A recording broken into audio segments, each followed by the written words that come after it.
All right, everybody, welcome to another deep dive, but this one's going to be a little different. We're talking about how to totally ace that clock and watchmaker interview you've got coming up. And to help us with this, we're going deep into the insights from RoleCatcher. And that's what it's really all about, getting past those, kind of generic, canned answers and really showing them, what makes you tick. I like what you did there. And with over 3,000 career guides, and get this, over 120,000 interview questions, RoleCatcher is clearly doing something right. What I find so fascinating is how their AI actually analyzes job descriptions. It's like having a cheat sheet to understand what employers are really looking for. Yeah, I mean, so many people, they apply for jobs and they think they've got it figured out, but RoleCatcher cuts through all the noise and helps you tailor your application, your answers, everything, to exactly what that hiring manager's looking for. It's like having an edge right Yeah. from the get-go. And speaking of edge, I was blown away by some of the insights in RoleCatcher's Clock and Watchmaker Career Guide. Oh, yeah. I always thought of it as such a, I don't know, niche field. But the craftsmanship, the Yeah. technical skills, the artistry, It's amazing. It's really incredible. it really is. And it's more relevant than ever, even with like the whole smartwatch boom happening. The luxury market is just exploding, and there's still that demand for, those traditional timepieces, the ones that require serious expertise. Oh, absolutely. Which brings us to the interview. So let's get down to it. The first question RoleCatcher points out, it's a classic. What inspired you to become a clock and watchmaker? It seems so simple, but I feel like there's a lot riding on how you answer this. Oh, there really is. This is your moment, your chance to let that passion shine through and not just, oh, I like watches, but something with a bit more, well, you. Yeah, yeah. Is it the mechanics of a tourbillon that get you going, or are you fascinated by the history of watchmaking, like John Harrison and his marine chronometers that revolutionized navigation? Exactly. Sharing the specific story or a piece of horological history that you connected with that adds so much depth to your answer. Maybe you took apart your grandfather's pocket watch as a kid. Right. Or maybe there was this incredible museum exhibit on antique clocks that just blew you away. And that's where I think RoleCatcher's AI can really help tailor your response, right?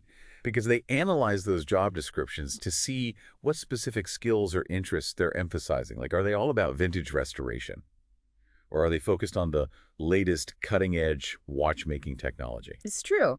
Imagine you're applying to a company known for those really minimalist Bauhaus-inspired designs. Mentioning that in your answer, talking about how much you admire that aesthetic, that shows you've done your research, you connect with what they're all about. It's like saying, hey, I'm not just looking for a job, I'm looking for this job. Right, so you've nailed that first question, you've got their attention. What's next? Well, they usually want to dig into your experience a bit, which can be tricky if you're just starting out right. But RoleCatcher really emphasizes that even with limited hands-on experience, you can still highlight the skills you've got. Okay, so let's say the next question is something like, what experience do you have in clock and watchmaking? But how do you answer that if you haven't actually, worked in a shop yet? Well, this is where the career stages section in RoleCatcher's guide is so helpful. They break down the typical tasks for different experience levels. So maybe you've assembled, simple movements or assisted with some basic repairs, even if it was just shadowing someone more experienced. Or maybe you've gone all in on personal projects. I mean, some people build these incredible clocks in their garage. Absolutely. Don't underestimate coursework either, especially if it involved specific techniques or learning about, the history of horology. And this is where RoleCatcher's AI can be a game changer. I mean, it can analyze your resume and suggest experiences that you might not even think are relevant at first glance. It can. Like maybe you had a part-time job that required, I don't know, crazy attention to detail, like assembling electronics or working with really small parts. RoleCatcher can connect those dots for you and even help you phrase it in a way that clicks with what the employer is looking for. Okay, two down. This is like interview prep 101. Yeah. But I have a feeling this next question is where they separate, the hobbyists from the serious contenders. You're probably thinking about question 3. How do you stay up to date with the latest developments in clock and watchmaking? That's the one. Because this field is constantly evolving, right? So Yeah. how do you show them that you're on top of your game? It's about showing them your commitment to continuous learning. Now, RoleCatcher cautions against generic answers here, saying, I read some magazines isn't going to impress anyone.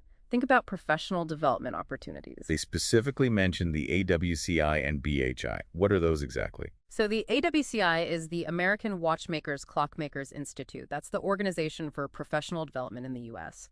And then you have the British Horological Institute, the BHI, which plays a similar role internationally. Joining these groups, even as a student, shows you're serious about your craft. And I imagine things like attending conferences and workshops, maybe following industry blogs or podcasts, those all show that drive to stay ahead of the curve, right? Absolutely. And this is another area where RoleCatcher's AI can give you personalized suggestions based on the job description.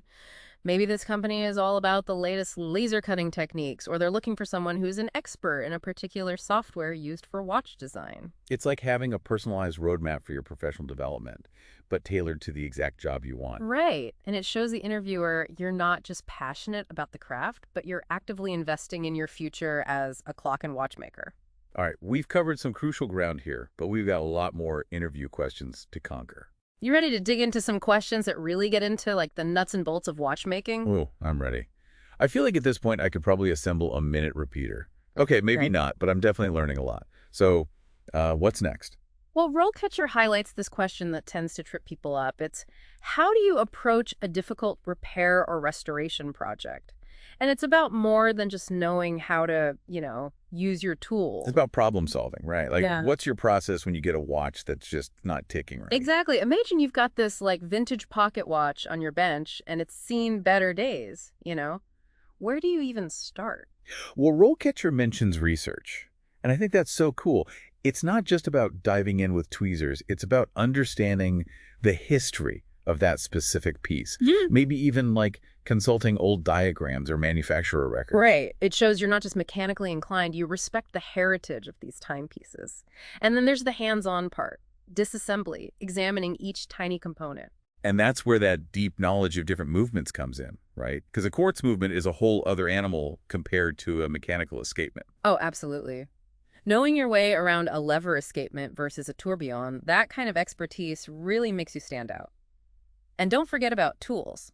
RoleCatcher's AI might suggest mentioning specialized tools if they're listed in the job description, like a particular type of timing machine or a loop with a specific magnification.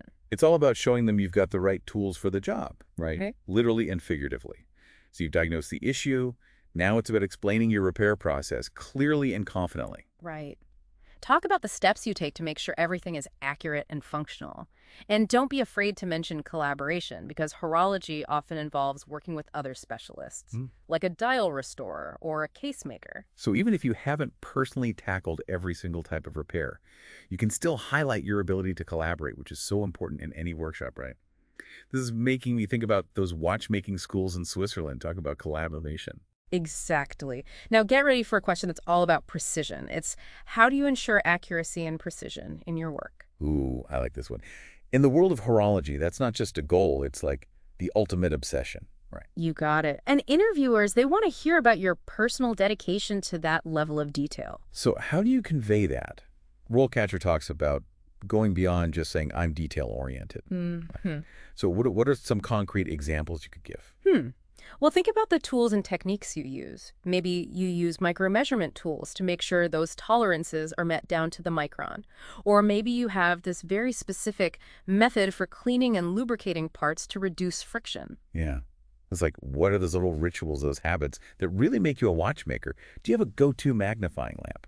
Is there a system for how you arrange your tools? Those details, they paint such a vivid picture of your dedication. And if you've received any awards or recognition for your work, this is the time to mention it, especially if it aligns with the company's values. Maybe they're known for their chronometer-certified watches, and you achieved a super high level of accuracy in your own projects. It's like showing them how perfectly your passion for precision aligns with what they're looking for. Okay, so we've tackled some pretty technical questions. But I know client interactions can be a whole other thing. What does RoleCatcher have to say about that? Oh, it's so important. They actually highlight the question, how do you handle difficult clients or challenging situations? Because even in a field like watchmaking, those people skills are super important. Totally. Like maybe you've got a client who's really anxious about their heirloom pocket watch being repaired, or someone's questioning your estimate. How do you handle that? Well, RoleCatcher really emphasizes active listening. It's about acknowledging their concerns, making them feel heard, and then clearly explaining the situation in a way they can understand. So instead of bombarding them with technical terms about mainsprings and escapements, you're meeting them on their level. You're putting them at ease. Right, and setting realistic expectations from the get-go is key. RoleCatcher actually suggests outlining the repair timeline, potential costs, any risks involved right up front. That way, there are no surprises later. Transparency is so huge. It builds that trust and shows you're not trying to hide anything. But what about those times when you have to say no? Like maybe a client wants a repair that's just not ethical or technically sound. That's tough for sure. But standing your ground when you need to while staying professional and respectful, it's so important. It's about finding that balance between advocating for yourself, the integrity of the craft, and still being considerate of the client's needs. And having a real-life example of how you navigated a tricky client situation, that's gold. It shows you can handle the pressure and find a good solution. Speaking of finding good solutions, let's move on to a question that's all about that balance between artistry and technical skill. It's how do you balance artistic creativity with technical precision in your work? Ooh, now we're getting to the good stuff. It's not just about making things work, it's about making them beautiful, right? Exactly. And they're looking for that spark, that ability to see a watch as more than just gears and springs, to envision the final masterpiece. So how do you convey that? RoleCatcher mentions talking about your design inspirations. Like, do you love the clean lines of a vintage Patek Philippe? Or maybe you're drawn to the intricate engravings on a Breguet. Right. Sharing those inspirations gives the interviewer a glimpse into your aesthetic, your artistic eye. And don't be afraid to really geek out a bit here. Talk about the materials you love. The warmth of wood, the coolness of metal, the way light plays off a precious stone. It's about showing them you get it. A watch isn't just a timekeeping device, it's a work of art. And if you've ever designed a custom timepiece or incorporated unique design elements into your work, shout it from the rooftops. Absolutely. Now let's switch gears a bit to a question that might seem kind of basic, but it says a lot about how you work. How do you keep your workspace organized and efficient? Okay, I'll be honest, my workbench usually looks like a tornado just blew through, but something tells me that's not going to fly in a watchmaking workshop. Probably not. A cluttered workspace is a recipe for disaster when you're dealing with such intricate little parts. They want to see that you value order and precision even in your environment. So what does RoleCatcher suggest? They recommend actually walking the interviewer through your organizational system. How do you arrange your tools? Do you have specific areas for different tasks? Like, this is where I do disassembly, this is my cleaning station, this is where I do the final assembly. It's about creating a space where you can really focus on those tiny details, right? And cleanliness has got to be huge, too. I mean, a speck of dust can throw off a watch's accuracy. You're telling me. Highlighting that commitment to a spotless workspace shows them you understand that precision goes way beyond just the watch itself. And for anyone who's super into systems and processes, this is their moment to shine. Do you color code your tools? Do you have a cleaning routine that would make a surgeon proud? Don't hold back, share those details. It presents you as someone who's organized, efficient, and seriously dedicated to their craft. And I love the idea of adding personal touches too.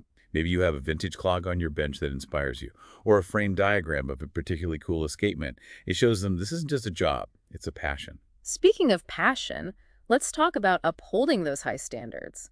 How do you ensure that your work meets industry standards and regulations? That's a question that's bound to come up. Oh, absolutely. It's one thing to tinker around in your basement, but to create a timepiece that meets those strict industry standards, that's another level. Exactly. They want to know that you're not just skilled, but also responsible and knowledgeable about all those rules and regulations. What's the best way to show that?